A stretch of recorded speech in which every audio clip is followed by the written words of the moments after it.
La voz de los protagonistas. Contacto telefónico. Y ya con nosotros Francisco Rivas, director de Observatorio Nacional Ciudadano, a quien le vamos a pedir su opinión sobre la percepción de inseguridad que alcanzó un máximo histórico en diciembre pasado y pues lo que tiene que ver con la incidencia delictiva durante 2016. Francisco, buenos días, gracias por estar con nosotros, por tomarnos la llamada y por comentar sobre esta percepción de inseguridad.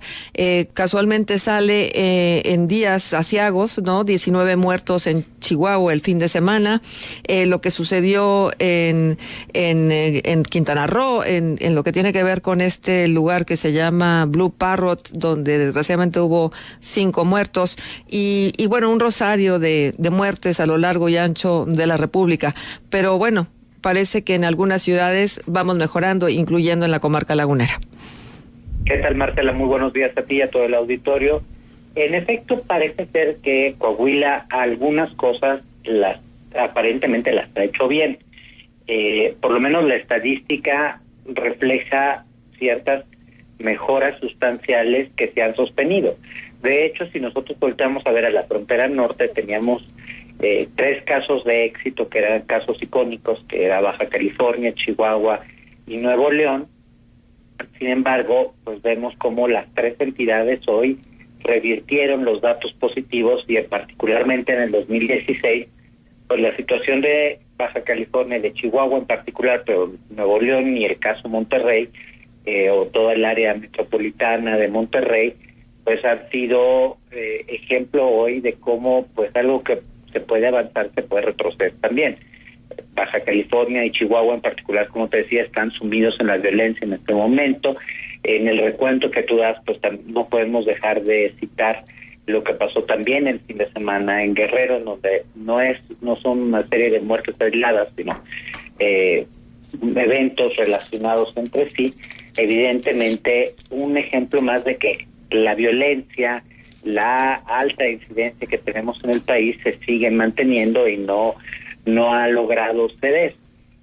Y la respuesta que los ciudadanos tenemos, es decir, estos indicadores de inseguridad que los ciudadanos tenemos, pues son obvios, porque en un contexto donde la autoridad evidentemente no está pudiendo con el paquete, pues tú y yo como ciudadanos, ¿qué podemos hacer? Ayer me hacían una entrevista en relación a un artículo que acabo de escribir y que sale publicado el día de hoy en un periódico de circulación nacional sobre la extorsión desde los penales, y pues hablábamos de la corrupción en las instituciones. Y efectivamente, pues cómo puedes pensar, o sea, cómo puedes explicar tan fácilmente que la autoridad sabe que desde los penales se están extorsionando, y lo sabe desde hace años, sabe desde cuáles penales en particular, y no pasa nada. Hay internos que viven como en hoteles de lujo y otros que viven en condiciones deplorables de hacinamiento y que puede que ni siquiera sean culpables y que están ahí porque no tuvieron los recursos para pagar a buenos abogados y la autoridad no hace nada. Entonces tú como ciudadano ves este contexto, sales a las calles y te asaltan, te acercas a una agencia del Ministerio Público y lo primero que hacen es te mofan de ti, te maltratan, pierdes horas de tiempo y te quejas y pones tu denuncia y de todos modos te siguen asaltando, pues es terrible. Yo vivo aquí en la Ciudad de México, en la colonia Condesa. En la Ciudad de México la autoridad sigue negando la presencia de la criminalidad organizada, siguen negando la alza en la realidad que vivimos, a pesar de que el año cierra con por lo menos un 11% de aumento en homicidios dolosos.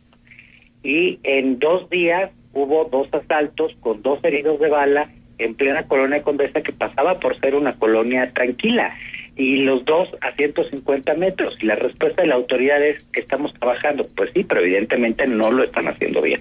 Sí, luego hablan de casos aislados, ¿no? Que no necesariamente es constante la cantidad de homicidios. Nosotros, por ejemplo, aquí en La Laguna, pues ayer nos amanecimos con la noticia, está muy desagradable, por cierto, de la muerte de 2 mujeres que evidentemente fueron ejecutadas al modo del crimen organizado. Y entonces, y además mujeres jóvenes. Entonces, sí, estamos bien, sí, la percepción es buena. Aquí las autoridades pues festinan mucho lo que significa el que los jóvenes salgan a los antros, que por cierto ya nos llenamos otra vez de antros, la comarca lagunera está llena de antros.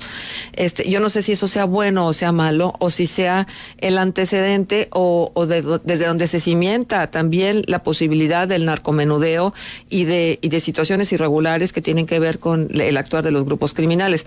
Todo esto, pues, son intuiciones, deducciones de la práctica histórica y de cómo se ha venido comportando el crimen organizado a lo largo y ancho de la República. Efectivamente, el tema de los antros siempre es un tema complejo porque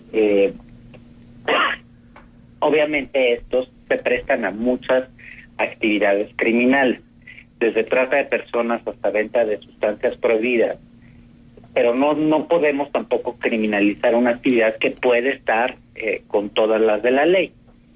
Es un factor de riesgo, si es un factor de riesgo hay que ponerle ojo, y la medida en la que hay un combate a la corrupción, se reduce.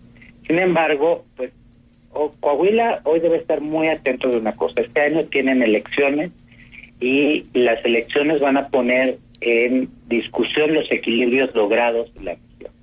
Por lo tanto, es muy importante que la autoridad trabaje muy fuertemente en dejar policías y una fiscalía bien armada, una procuraduría bien armada, para que se pueda combatir, perseguir y prevenir el delito. Si esto no sucede, a la primera de cambio, pues vamos a ver un repunte importante de la criminalidad. 7 de cada 10 ciudadanos mayores de 18 años se siente inseguro en la ciudad que vive. 7 de cada 10. Y 74.1% de los mexicanos no se desenvuelve en su día con tranquilidad a causa de la delincuencia. Si esto no es motivo de preocupación, entonces, ¿qué es? Efectivamente, pues es que la mayor parte de los ciudadanos no nos movemos con un aparato de seguridad. No tenemos ni carro blindado, ni tenemos chofer, ni tenemos guarura. Y el movernos en una ciudad en donde a la primera de cambio ves que asaltan enfrente de ti, y si pruebas a hacer algo, tú corres mucho más riesgo, o por hacer algo también corres algunos riesgos legales, pues obviamente nos sentimos inseguros. E insisto, el problema de la inseguridad no solo tiene que ver con la incidencia delictiva. Indudablemente la incidencia delictiva y los factores de violencia de una entidad, de un municipio, son elementos que pueden incidir en qué tanto nos sintamos inseguros. Sin embargo, no es solo eso, es qué tantos las instituciones son capaces de responder. Uh-huh. Si me asaltan, pero 2 cuadras después detienen al asaltante, si me extorsionan, pero entonces yo pongo mi denuncia y ya no vuelvo a recibir una llamada, y veo que efectivamente se van reduciendo, si veo que efectivamente hay algunos problemas relacionados con la delincuencia organizada, pero también se demuestra la capacidad del Estado por tener el control de la población y del territorio, pues obviamente me voy a sentir más seguro. Uh-huh. ¿Qué sucede en un contexto donde esto no pasa? Pues lo que estamos viendo. Cada vez nos sentimos más inseguros porque parece que a nadie le interesa nuestro bienestar. Sí. Francisco, escuchándote esto que hacía referencia y de lo que va tu artículo la mañana de hoy, del comportamiento en los cerezos y desde donde salen tantas llamadas de extorsión y demás, se conoce entonces que desde ahí, pero también se conoce que los cajeros automáticos localizados en la vía pública son los lugares donde la gente se siente más insegura. ¿Qué tendría que hacer la autoridad, pero también qué tendrían que hacer las instituciones bancarias para que esto no ocurriera? Mira, el tema de las instituciones bancarias también es complicado. Si tú vas a otros países, en particular, por ejemplo, los países europeos, en donde a pesar de todo la incidencia delictiva es extremadamente baja, entrar a un banco es complicado. O sea, tienes que dejar tu celular, por ejemplo, tienen cajas para depósitos para que dejes tu celular y objetos metálicos y los cierres y no puedes ingresar porque hay puertas de seguridad. Y puedes a veces darte dos o tres vueltas como si fuera aeropuerto antes de lograr ingresar. Evidentemente, en México no estamos en estas condiciones. Quiere decir que es mucho más fácil que ingrese alguien que pueda traer un arma, que pueda de alguna manera ser capaz de agredir dentro de la institución bancaria o dentro de los cajeros. Pues obviamente lo que como ciudadanos tenemos que hacer es tratar de evitar cajeros aislados en las calles y hacerlo mejor durante el día que durante horas de la noche.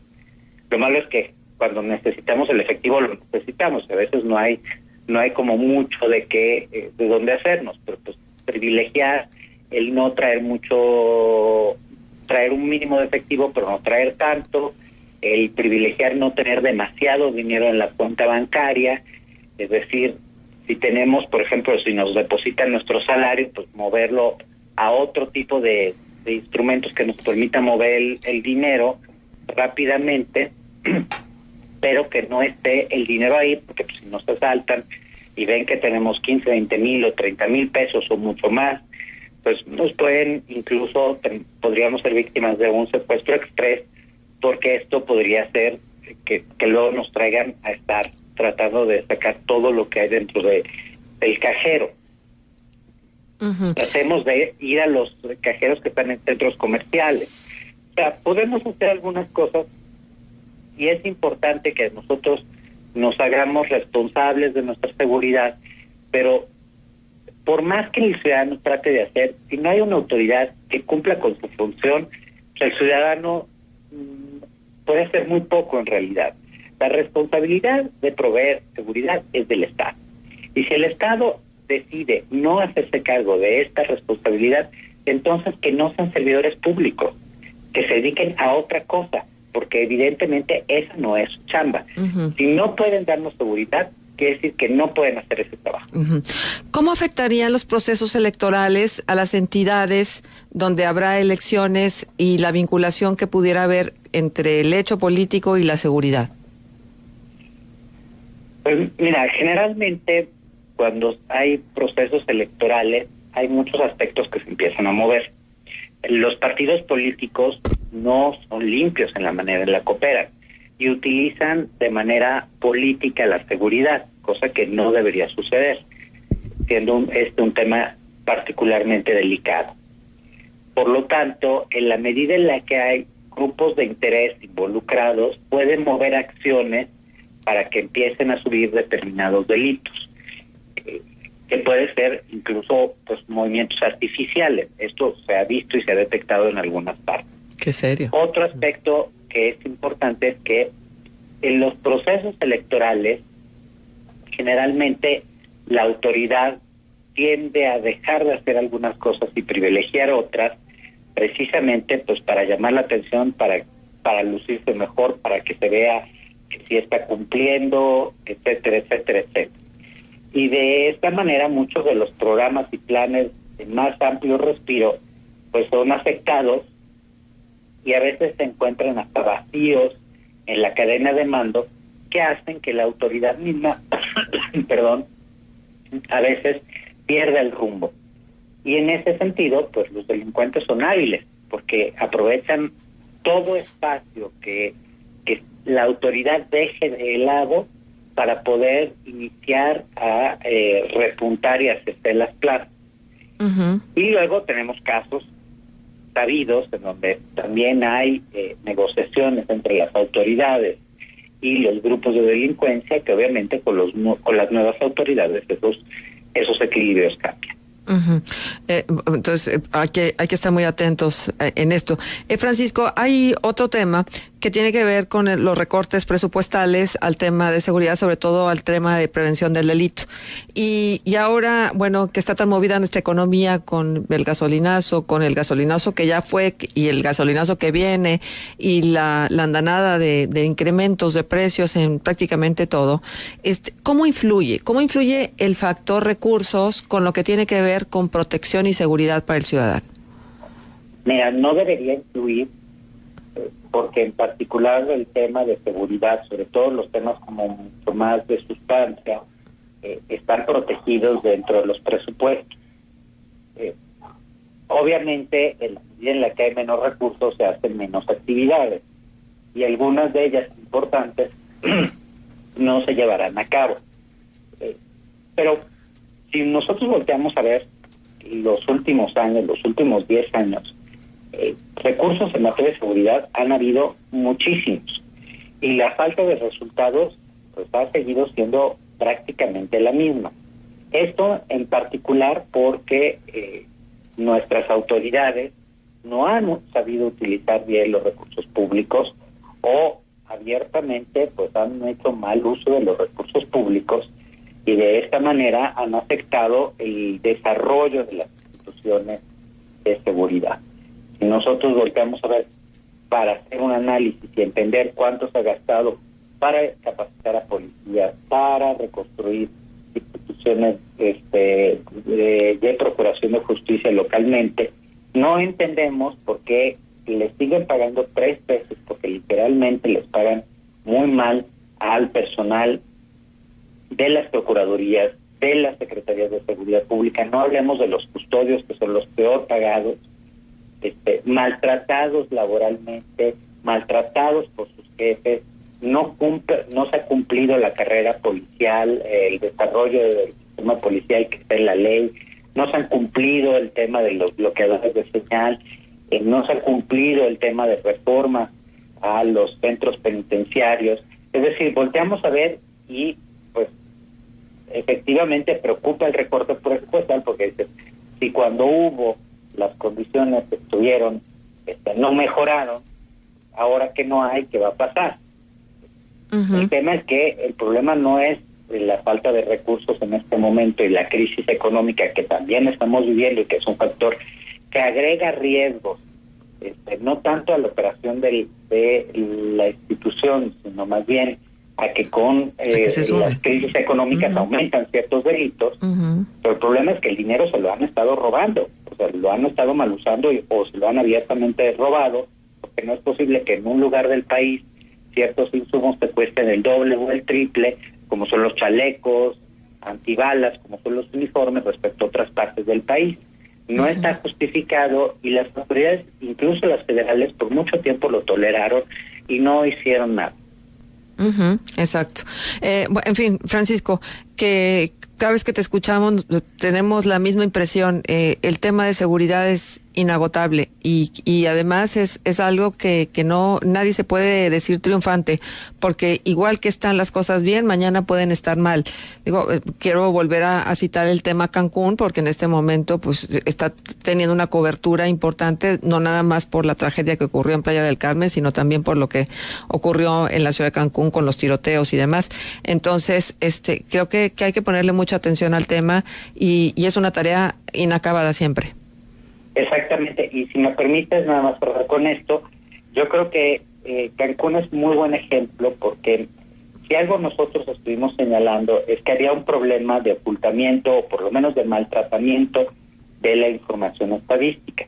Y como ya lo he platicado en este mismo espacio, el problema de la estadística no es nada más porque quienes nos dedicamos a esto queremos hacer análisis, sino es porque la estadística te permite pues entender un problema, enfrentar un problema, tomar acciones específicas y contundentes. Y cuando nosotros tratamos de comunicarnos con la administración del gobernador Borges, pues fue imposible. Entonces, nosotros ya veníamos señalando que las condiciones de seguridad en las que aparentemente versaba Quintana Roo no correspondían a muchas cosas. Es una entidad en donde la presencia de la criminalidad organizada es innegable, y esa presencia de criminalidad organizada dedicada a la trata de personas, al narcotráfico y a otros delitos criminales, a la extorsión, no se reconoció y no se identificó adecuadamente, y creo que hoy estamos viendo solo una parte de las pequeñas consecuencias que se desatarán en los próximos meses. Bien, Francisco, pues muchísimas gracias por estar con nosotros y por conversar de este tema que siempre será de nuestro interés. Apreciamos Marcela, mucho tu presencia. Para ti y un saludo a todo el auditorio. Muy buenos días. Hasta luego. Francisco Rivas, director del Observatorio Nacional Ciudadano, estuvo con nosotros.